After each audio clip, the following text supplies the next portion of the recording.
prosperity. Spearheaded by the Bases Conversion and Development Authority. So we're already experiencing a lot of growth and development in this area, but we want to take it even further to the other areas. We see it with people. We see it with the life. We see it with the activity. We see it with the modern lifestyle of the Filipinos happening in this new development. We're always stuck in traffic. We're stuck in a lot of congestion.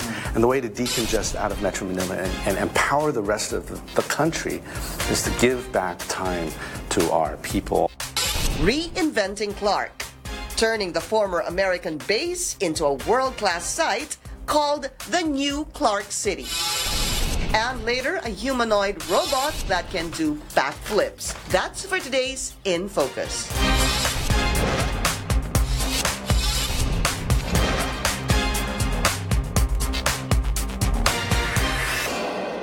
Thank you for joining us. I'm Pinky Webb. After the success of Bonifacio Global City, the Bases Conversion and Development Authority is now setting its sight in Central Luzon. It's a 9,000-hectare project, twice the size of Quezon City, and it's called the New Clark City. I sat down with BCDA President and CEO Vince Dizon, and he says it's a city that's masterfully planned with enough green spaces where one can live and work better. The misconception about Clark is that Clark is just the former military air base of the Americans. Actually, that portion, which we now call the Clark Freeport Zone in the Clark International Airport, is just a fraction of the entire area of Clark. The entire area of Clark is 31,000 hectares. To put that in perspective, that's half of Metro Manila, Pinky. And the main zone where we are now, where the airport is, where the Freeport is only 4,400 hectares out of the 31,000. So it's barely 12%. So what we want to do, what the vision of the Duterte administration for Clark is, this we believe will be the symbol of the modern Philippines that we want to happen. It's going to be a symbol of modernity, of economic prosperity, of inclusivity, of equality. You're talking about what, 31,000 plus hectares? Yes. Buong Clark. Buong Clark.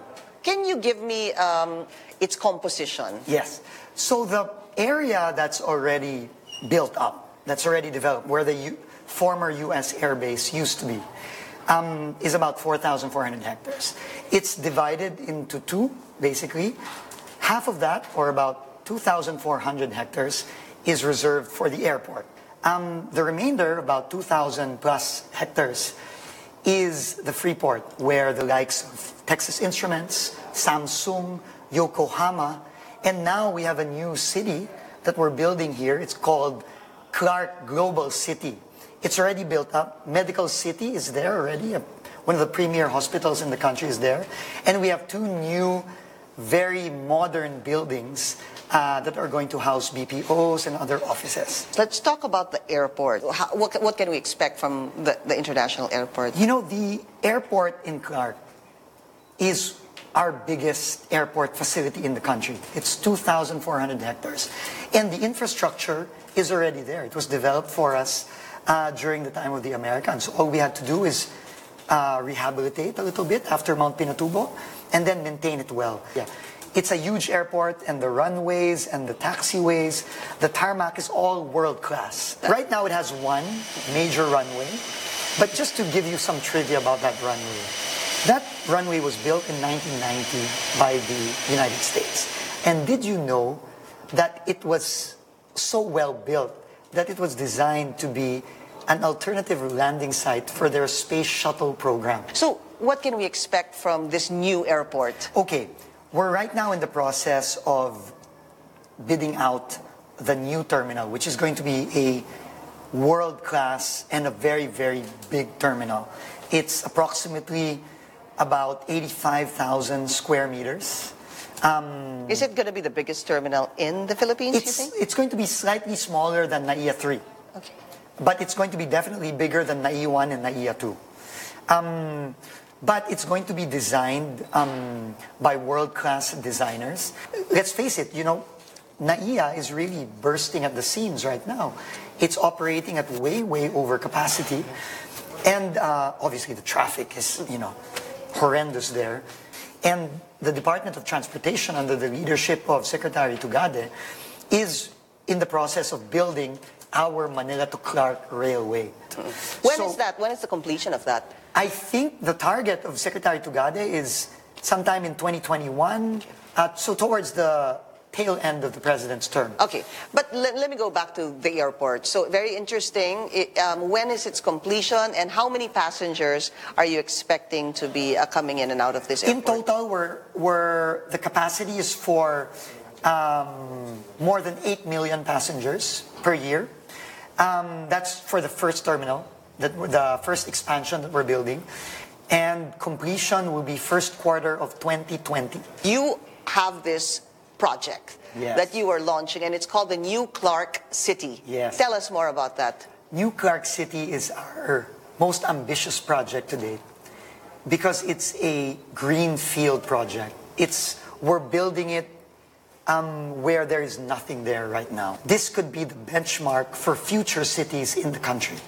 We're benchmarking this city with cities like Incheon in South Korea, Songdo in South Korea, with Suzhou in China, Tianjin in China, Yokohama in Japan. And this is why, to get the best, we have to work with the best. And this is why we've partnered with Japan, with the Japan Overseas Network for Infrastructure Development, and with other premier master planners and developers like AECOM.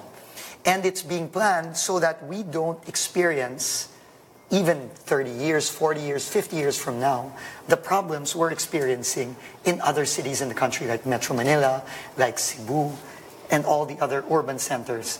It's really planned to be a city for the people. A lot of open spaces, a lot of green spaces, a lot of parks where people can walk, bring their families, ride their bikes to work. You don't really have to drive. There's efficient mass transport there. And it's going to be built from the very beginning. We want to connect it to mass transport connected to Metro Manila and other parts of Luzon. That's why the Manila-Clark Railway is going to go into New Clark City as well. We took a helicopter to look at this New Clark City and describe to us so far. What's it's there? Just really, it's really right now just Greenfield. It's all green fields right now. The only things present there now are the roads that we're building. Yeah, and there were two roads. There are two roads. There's a 7-kilometer road that leads to SCTEX. So if you're on SCTEX, you're in New Clark City in less than 5 minutes. And there's a direct road to the airport. And when it's all done, they're in all likelihood going to be the best roads in the country.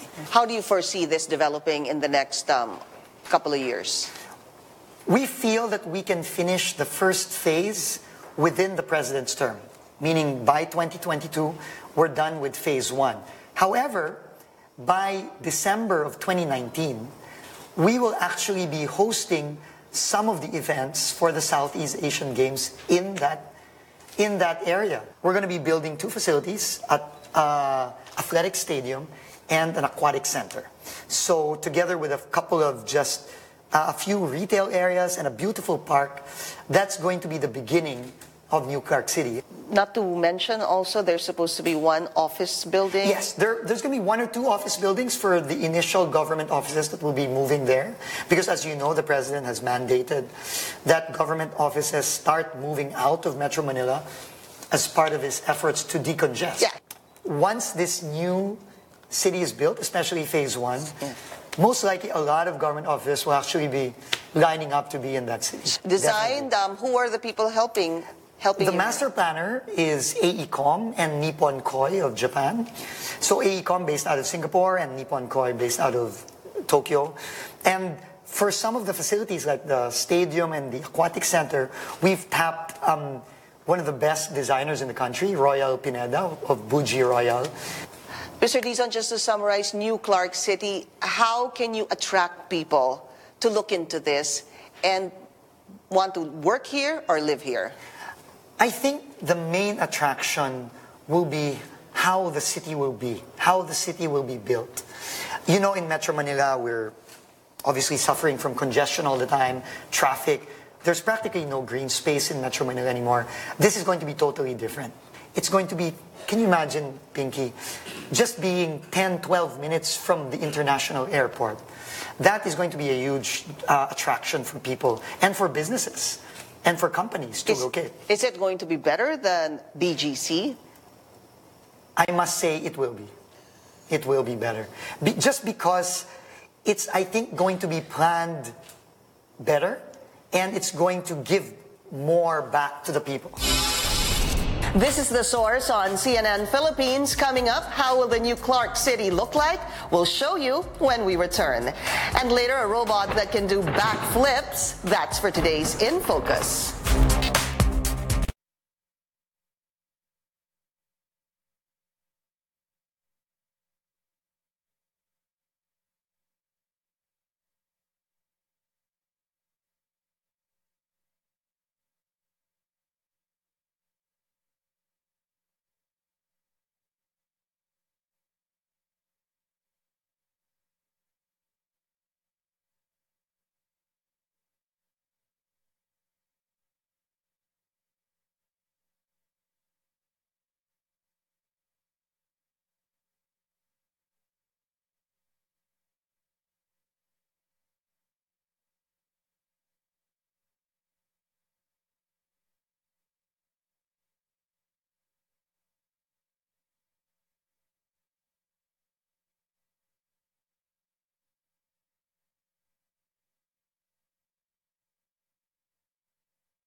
You're watching The Source on CNN Philippines. The new Clark City promises an alternative to decongest Metro Manila.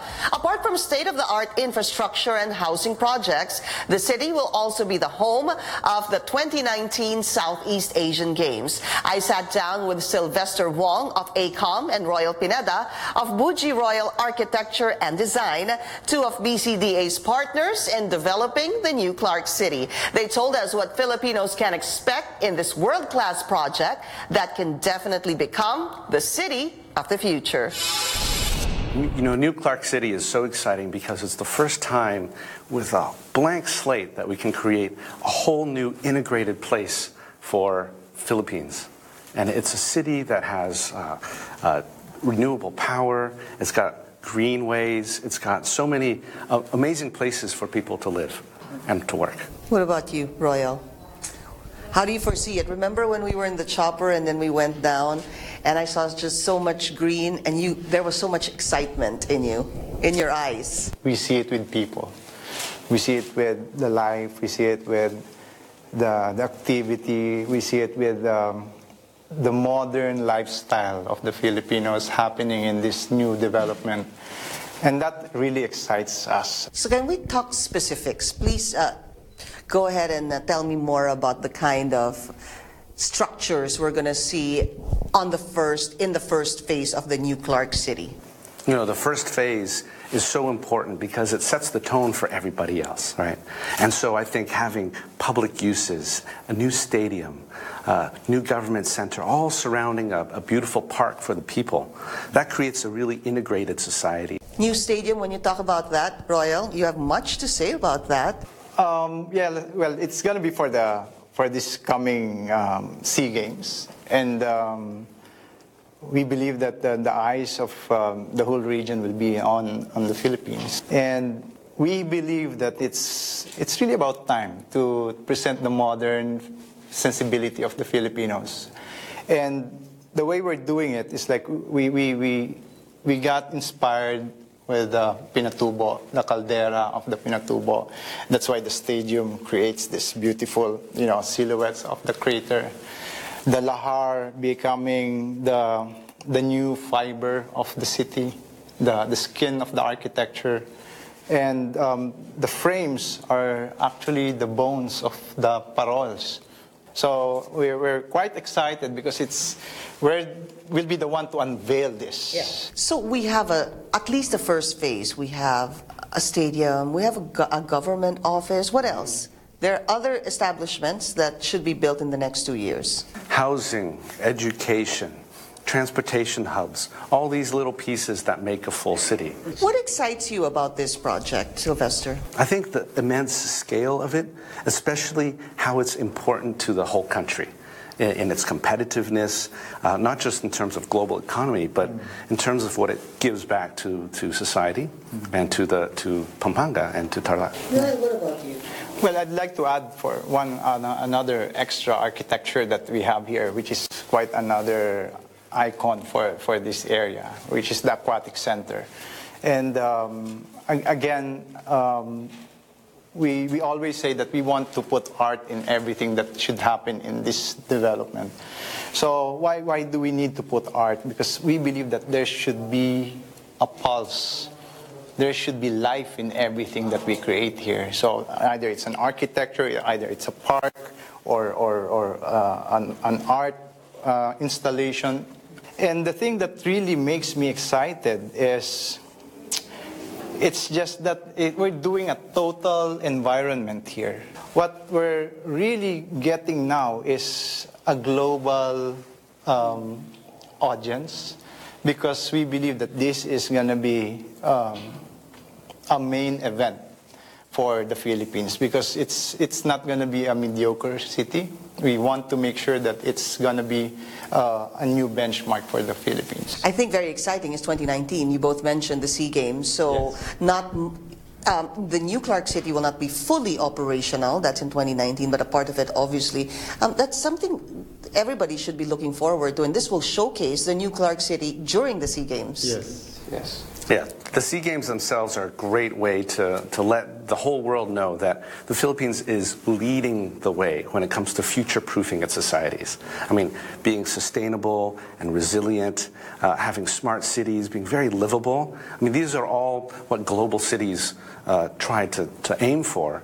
I think we have a real chance here to, harness all the energy locally and internationally toward an integrated future city. Isn't it so exciting that you're, well, I'm sure you're used to it, but really beginning a project from ground up?